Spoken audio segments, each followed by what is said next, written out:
You're listening to The Corbett Report. corbettreport.com.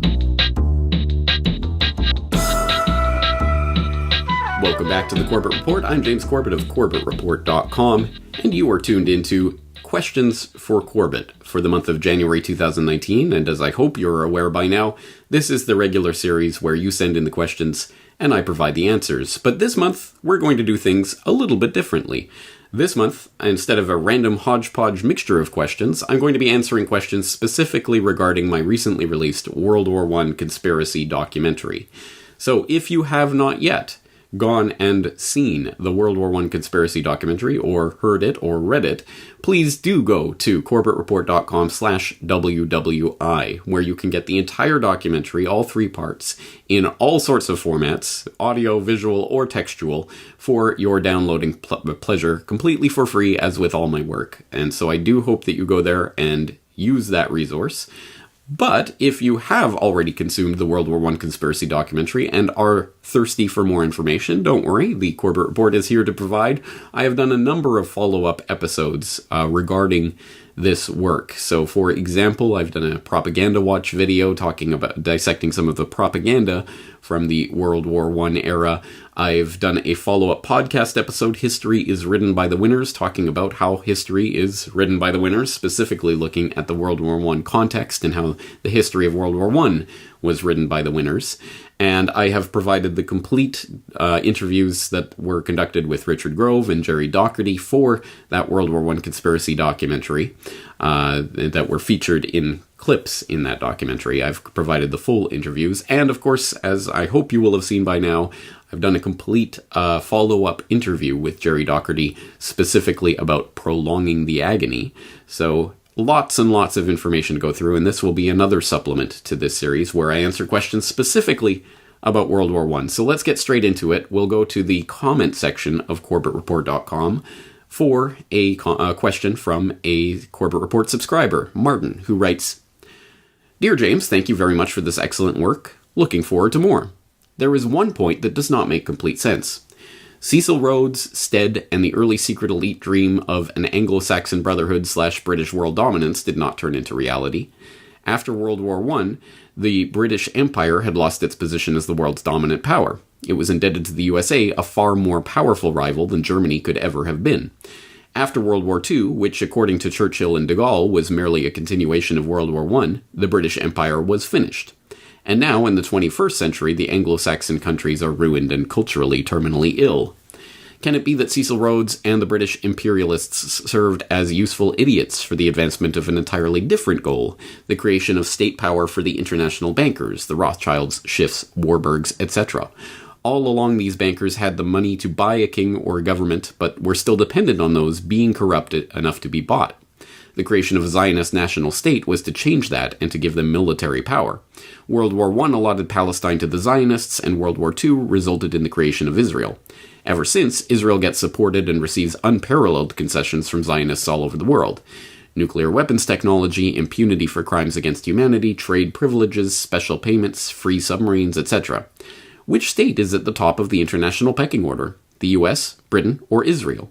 To all those already crying anti-Semitism, I would like to point out that most Jews have been used as cannon fodder all along, and many Israelis are just being used as dispensable chess figures as anyone else." Okay, thank you for the question, Martin. I think there are a few different layers that we have to dissect here in order to come to a fuller understanding of the question, let alone the answer. And I think the first thing that we should address is the notion that that I understand is very tempting from our post-war perspective, the notion that, well, if there was this secret elite that was engineering things towards this certain goal, then World War I was the plan, or at least the culmination of their plan. It was what they were striving towards. It was what was going to deliver them, supposedly, this world order they had envisioned, and clearly it didn't do so, so they were a failure.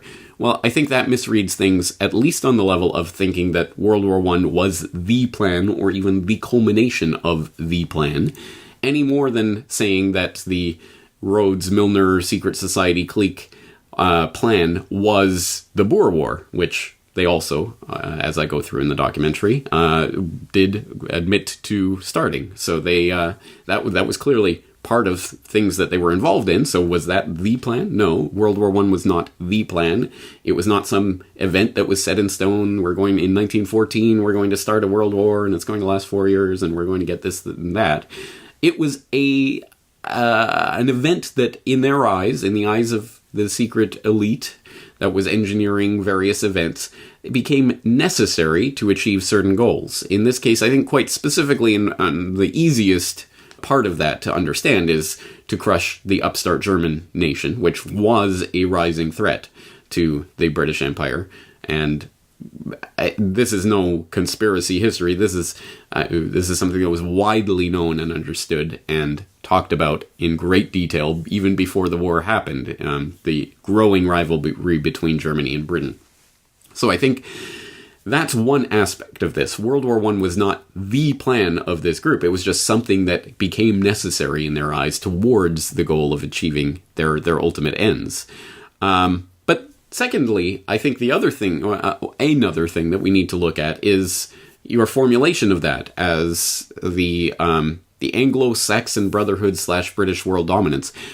That was not the ultimate end point that this group wanted to achieve. Even Cecil Rhodes wrote about how he wanted an Anglo-American establishment order that would.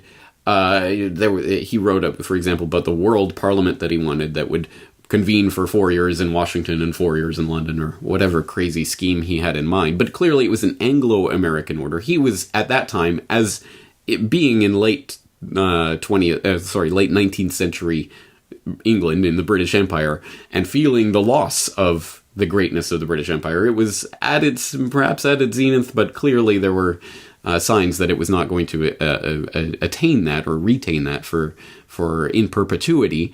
And feeling the rise of all of these competitors, I think clearly Rhodes and others saw that the Anglo-Saxon bread was going to be buttered by reclaiming America in some way. And, who would have the upper hand in that relationship is a different thing. But at any rate, it relied on not a British world dominance so much as an Anglo-American order. That was even specifically talked about by Rhodes himself. But as I say, after he died and that group was subsumed by Milner and his acolytes, I think even more so that shift happened away from the idea of the British English dominance towards an Anglo-American order. So from that perspective, it's quite clear that this group was enormously successful in achieving its aims. The entire 20th century is a testament to that. The rise of the Anglo-American and then the Anglo-American world order. At any rate, it's the same thing. And I think it's quite clear that the banking establishment is roosted in the City of London. That is an exceptionally important part of the world order that we're living in right now. And I'll point you to a recent documentary, the name of which escapes me at the moment, but anyway, Brock will show it on screen, and I'll put it in the show notes for this Questions for Corbett, talking about the rule of the City of London and the banking establishment there. So I think there is still an Anglo-American order that exists, and the Anglo side of it is certainly downplayed militarily and geopolitically, but is still there financially, and the American side of it is clearly the military / geopolitical gorilla elephant in the room.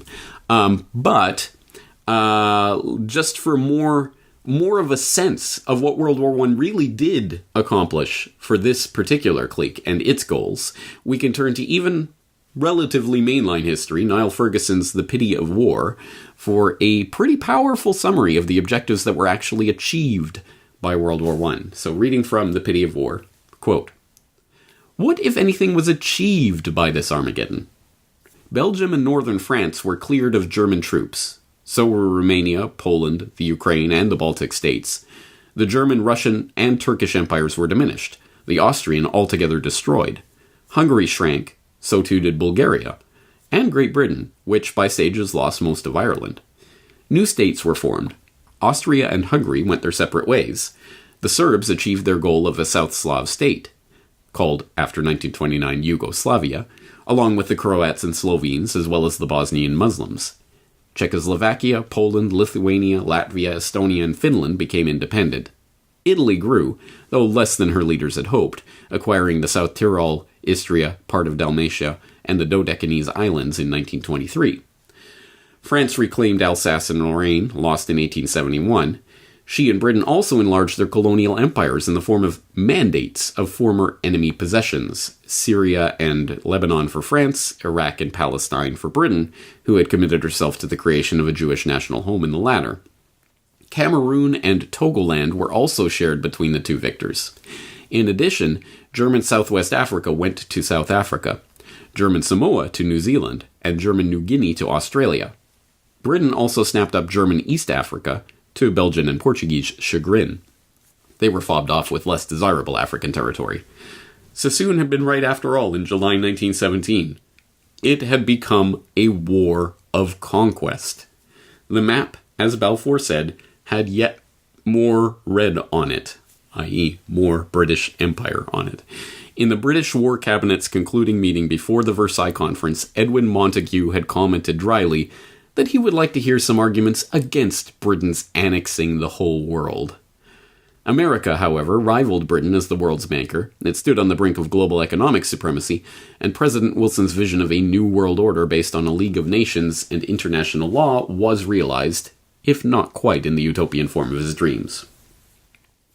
Okay, we'll end the quote there. It does go on from there, but I think that does give a sense that much was achieved by World War I, including for the British Empire itself, let alone for the greater vision of that Anglo-American world order, which clearly was cemented into place as the world hegemon by the end of World War I, and even more clearly by the end of World War II. But so all of that is to say, I don't think this was a loss. And I don't think that the people who were involved, like the Milner group, for example, and his acolytes and people surrounding Milner's orbit were losers in this by any means. They achieved much from World War I.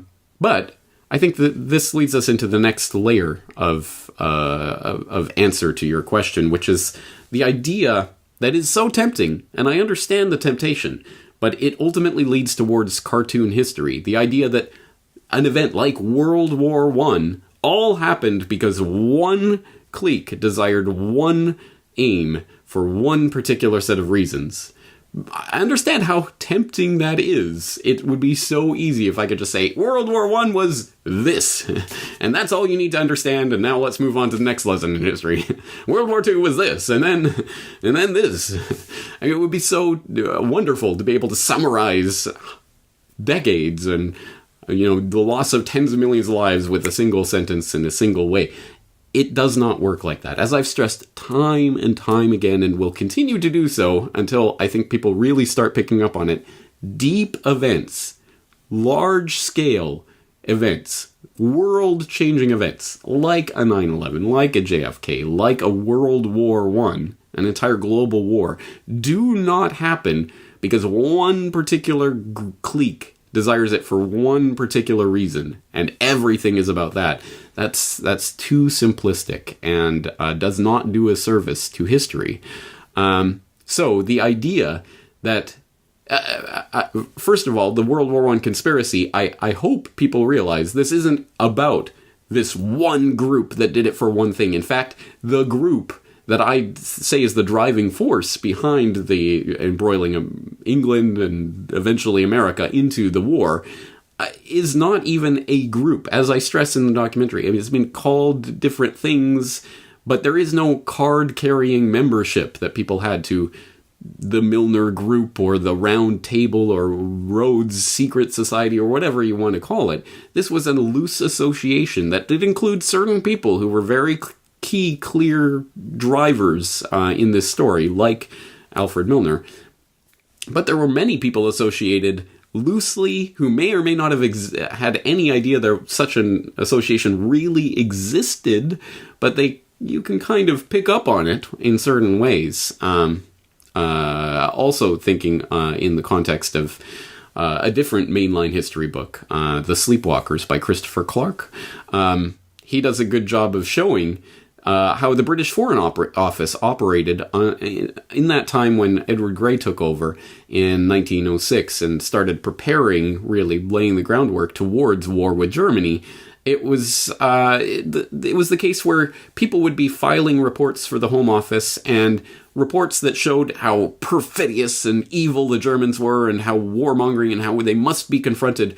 Those reports would be, this is a fantastic report. This is great, excellent work. We must do this. And anyone who had a counter narrative that wasn't so viciously anti-German, this is poor work, shoddy. In that sense, you foster an environment where people are working towards a goal that they don't even necessarily know about themselves. They don't know there is a group that is planning this and thinking about this. They just know, if I write this, I get commended, I get promoted, I get accolades. If I write this, my career basically goes in the toilet. People, again, don't necessarily need to be told and drawn into a smoky room and made part of and take a blood oath to some secret society. They just know which side their bread is buttered on, and they can be led along. So that's one of the aspects of this. The other way I think we have to get a broader handle on this is this is essentially, when we're looking at a world war with all of these different nations and empires and royalty and all of this involved in this gigantic conflict, we are looking at, it's been likened to it many times, but I think it's a good analogy, the warring mafia factions, that occasionally you have the scene, I harken back to my childhood and the Hollywood programming, Dick Tracy, where the mafia gets together and they decide, okay, we're going to put aside our differences for right now. We're not going to kill each other in this room. But hey, wouldn't it all be good if we all worked together to get Dick Tracy, or whatever the case may be? All of us have different perspectives and agendas, and we all want different things, but hey, it would be good for all of us if this thing happened. That's the way that we can look at an event like a 9/11 or a JFK or a World War I. It's not one tiny group that's doing it for one purpose and one purpose only. It's a number of players can be drawn to the table because there is something in it for them. And something quite really in it for them. Not just necessarily an airy-fairy promise that doesn't materialize. For the winners, it clearly materializes. For the losers, not so much. But everyone is drawn to the table for different reasons. So saying that it was the Zionists that did World War I to get the Balfour Declaration is, again, a cartoon reading of history, and one that I find particularly funny because it plays directly into Zionist propaganda. As I pointed out, if you go to balfour100.com, you can actually see the Balfour Declaration, and you can see all of the drafts and revisions. The Lord Rothschild draft that kicked things off in July 1917, and then going to Arthur Balfour, then going to Alfred Milner, then there was the Milner-Amory draft, which became the Balfour Declaration that was handed back to Rothschild.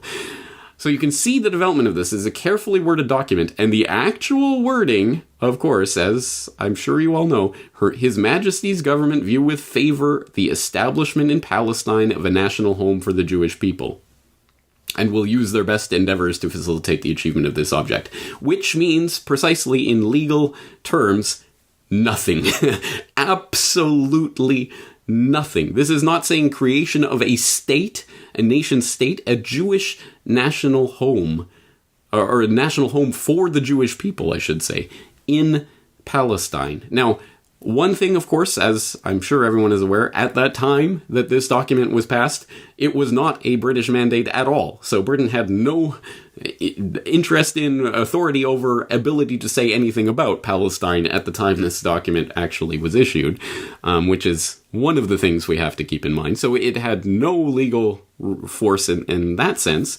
And also, the establishment of a national home for the Jewish people, again, does not mean anything. It does not mean the creation of a state. A national home for the Jewish people really literally could mean anything. Just a community that lives within the state of Palestine, which could function as a separate state. That's one of the interpretations. And again, we have to understand this was a carefully worded document that went back and forth over many drafts so that they would arrive at this legally meaningless jumble of words that, of course, in retrospect, saying, yeah, but 30 years later, we saw the creation of Israel. is itself Zionist propaganda, so that they can go back and say, this was a key stepping stone in the creation of the State of Israel. No, it was not. And that's Zionist propaganda, that they want you to believe that the creation of the State of Israel has this big pedigree and it was signed off on by the British government. It was not. And go back and read the Balfour Declaration. So anyway, and that's just to say the idea that the entirety of World War I and all of this, the destruction of the Austro-Hungarian Empire and the fall of the Ottoman Empire and the carving up of Africa and the destruction of Germany, all of this was for the Zionists to get a Balfour Declaration. It's just cartoon history. And I guess the fourth layer of this to say which is the top of the international pecking order. Is it the US or is it Israel or is it Britain? Again, and let me stress once again, at that level of the 3D chessboard, nation states are not important. The elite, the whatever you want to call them, the secret cabal, do not care about nation states. They use them as chess pieces, exactly as in World War I. Hey, let's take this one and smash it into this one and it'll splinter in 1,000 ways. Great, who cares?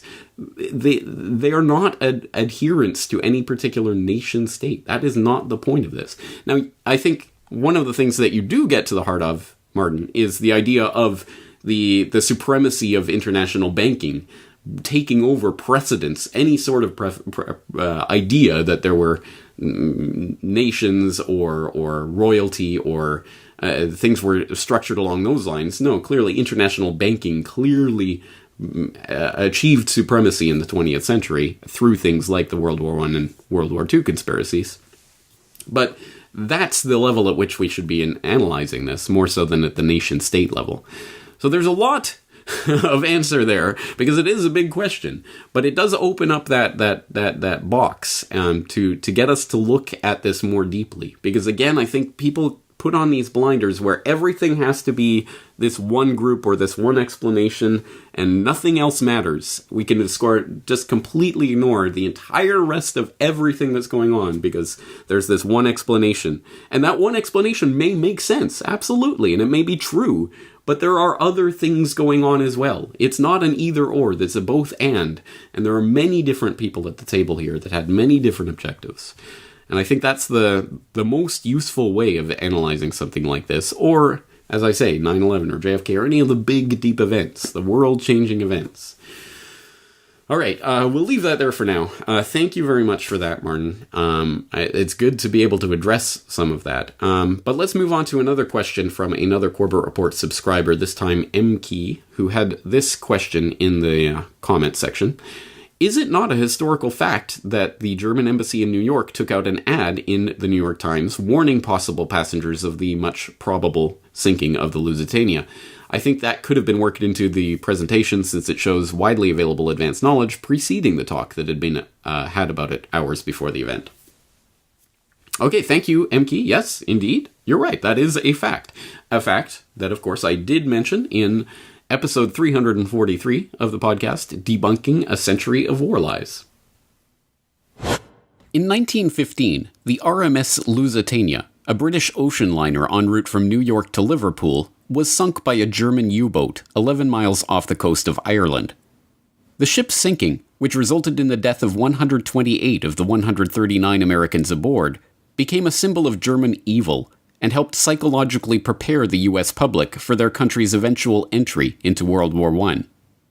But every facet of the story of the Lusitania, as it has been presented to the public, was a deliberate lie or a lie by omission. The boat was not a purely civilian vessel carrying 3,813 40-pound unrefrigerated containers of cheese and 696 containers of butter, as the official manifest held, but gun cotton, in keeping with the shipment's stated destination, the Royal Navy's weapons testing establishment. It was not sunk by the German torpedo boat, but by secondary explosions from the munitions the ship was illegally carrying. It was not the victim of a cowardly German surprise attack. The German embassy placed a warning notice about the Lusitania in 50 American newspapers right next to Cunard's own listings.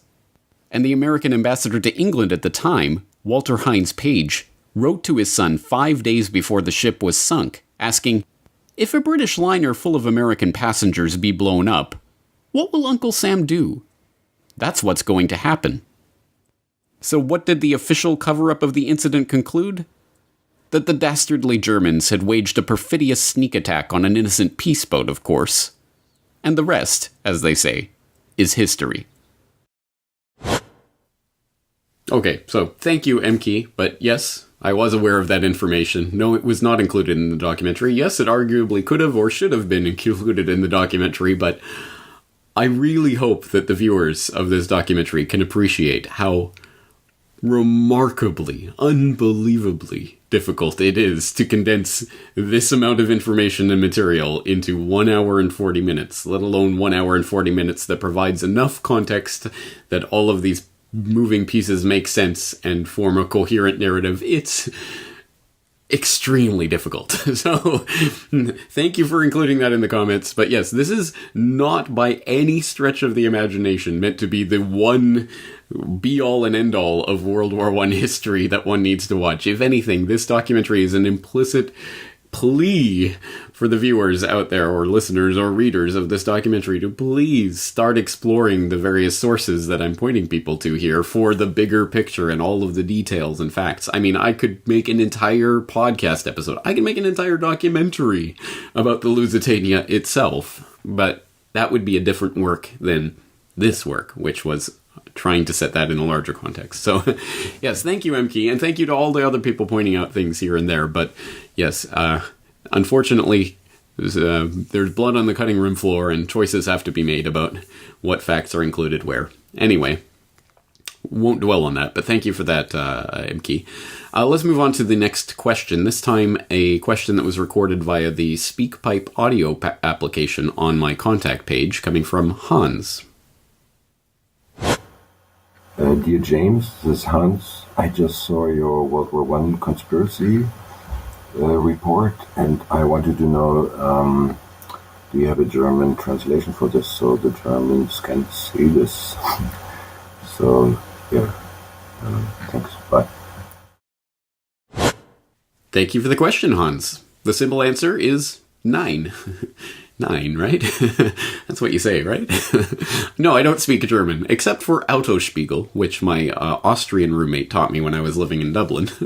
But other than that, no, I don't speak German. I don't have a translation of this in German, at least not that I know of. Maybe someone out there has translated it, but no one's told me about it. As with all of my work, I do encourage people out there who are willing and able to translate any of my work into other languages. Please do so. You are absolutely free to do so. I personally cannot use that translation in any format other than a .srt file. And if you have no idea what that is or how to create one, but you're interested, I will put a link in the show notes to an explanation of that, so that you can figure out how to do that. But that's the only file type that I can use. It's basically a caption file that I can just put on the video and people can watch the captions. I can't really use your translations in any other format, text or whatever. But if you want to go and translate it and whatever, post it on your blog or post a translated video up on any other video sharing site, whatever, go for it. Do it. Please do so. You do not need my my permission. Just go for it. Please spread this work, and thank you for doing it. I do appreciate it. Okay, let's move on to the next question. This time, from the mailbag, we're going to get a question from Catherine, who writes, I love your work. I just finished your 3-part series on the World War I conspiracy. Are you going to follow up on the whole Trotsky thing? Who specifically was funding him, and why? I've read it was to promote communism in Russia and funded by the US bankers, but I haven't seen a good explanation as to why. Also, I have yet to see any documentation of this idea that the US funded the communist revolution. Well, you are in luck, Catherine. Good news, because I have some late bedtime reading for you. Wall Street and the Bolshevik Revolution, the remarkable true story of the American capitalists who financed the Russian communists by Anthony C. Sudden, which I've referred to many, many times, and of course he was included in part 3 of that documentary, talking a little bit about that Trotsky story in an interview that was recorded. But if you want the facts and the details and the documentation about that story, then you're going to have to turn to some actual books. You're not going to find it in YouTube documentaries or interviews. And don't worry, there is plenty of documentation for you in this book. In fact, I do have to forewarn viewers and listeners who are interested that this is not light bedtime reading. This is not an easy page turning kind of book. It's not really a narrative per se. This is just lots and lots and lots of facts and data. A lot of it culled from State Department decimal file archives, but correspondence and other things, company information, board of directors, how this person was related to that person who sent this message to that person saying this. Just oodles of data and information, painting the picture very clearly about how the banksters funded and aided and pushed and openly promoted and otherwise enabled the Bolsheviks. It is a gold mine of info, but as I say, it's not light reading, but it has a lot of documentation. As to that question of why, it's so amazing. Like, how can the bankers be funding communists? Aren't they the exact polar opposites? Well, of course, that's what we're led to believe, but that is not the truth. It is. I mean, there's a lot of nuance to it and a lot of things to say with regard to that. So I will point you merely to the chapter 11, The Alliance of Bankers and Revolution in this book, where he lays out, I think, the best summary that you can about this case. But I'll also point you to a recent editorial I wrote about how bankers hate free markets. That's an important point to understand here. That, again, is the exact opposite of what we're led to believe. But anyway, this is the answer to your question, Catherine. So enjoy. Okay, let's turn on that note. And on the note of a lot of the answers that I've been giving here today, let's turn to this question from Philip, who writes, I'm just delving into this World War I info. What books do you recommend? Okay, excellent. I'm glad you asked, because boy, have I got some reading for you. A lot of it you'll already know, because I've cited it in various ways in various works that I've been doing in regards to this World War I series. But let's go through them one by one so that you have a reading list. And again, of course, this is not a comprehensive reading list of everything you ever need to know, but it's a pretty good start, and trust me, it'll keep you occupied for a week or two. I would think. All right, the first book, again, that I'm going to recommend is, of course, Hidden History, The Secret Origins of the First World War by Jerry Docherty and Jim McGregor. I think if you only read one volume, I would say start here. Anyway, this is a good starting point for this story. Again, hundreds and hundreds and hundreds of pages of carefully sourced, footnoted, documented evidence about this story, the World War I conspiracy, and specifically how it came about, who started it and fomented it. The origins of the First World War is in this book.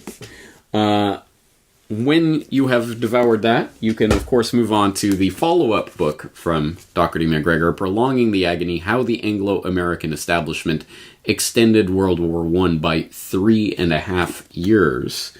Remarkable tale of the many different ways in which World War I was artificially prolonged, which is a mind-boggling concept, but again, lots of detail. For a window into that detail, you can look at my recent conversation with Jerry Docherty. But that's, again, only a taste of the information that's actually documented in that book. Another book, which I cited in a Propaganda Watch episode on If Voting Changed Anything, is Lord Milner's Second War, the Rhodes-Milner Secret Society, the Origin of World War I, and the Start of the New World Order. Another treasure trove of information that in some cases overlaps with Hidden History, but there's other information about Milner and the group in here that wasn't in that book. So it's a great supplement, a very good book by John P. Cafferty. Another book that gives you a nice window into the story, of course, The Anglo-American Establishment by Carroll Quigley, who lays out the... this is the source for a lot of information about that Milner, Rhodes, Round Table, whatever you want to call them, that group, and how they developed and what they did in the first half of the 20th century anyway. This is the history of the 20th century that they don't teach you, even though, of course, as you know by now, Carroll Quigley, a very mainstream, very mainline professor who was in line with this secret society and agreed with them and was on board. The only thing he thought was, why do they want to keep it secret? They should let people know about this. So he wrote The Tragedy and Hope, and of course, as you know, the place got demolished and destroyed, and the publisher wouldn't publish it again, and this book didn't get published till after his death, and he just couldn't figure it out. What's going on? Why don't they want people to know about this?